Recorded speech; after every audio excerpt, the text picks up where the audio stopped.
Hi all welcome back to my channel. ఈ వీడియోలో వచ్చేసి మనం కప్ కేక్స్ సింపుల్గా ఎలా చేయాలో చెప్తాను.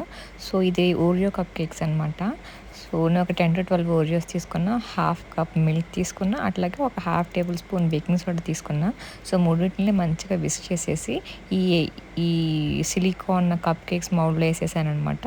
వేసేసాక నేను ఇది ఎయిర్ ఫ్రైయర్లో చేశాను. సో నేను ఒక 160 degreesలో ఒక 5 minutes వరకు నేను నా ఎయిర్ ఫ్రైని ప్రీహీట్ చేసుకున్నాను. తర్వాత ఇది ప్లేస్ చేసి I kept it in like 12 minutes పెట్టాను అనమాట. 160 degrees టడా అంతే డన్. అది చల్లగా అయిపోయినాక తినండి, సూపర్ యమ్ ఉంటుంది. రెసిపీ అంటే చాలా బాగా వచ్చింది. నేను చేస్తూ ఉంటాను కేక్స్ అనేవి. I use to post in my channel to. So to follow that, please do subscribe to my channel, like, share and comment for this video. Thank you. Thanks for watching. Bye bye.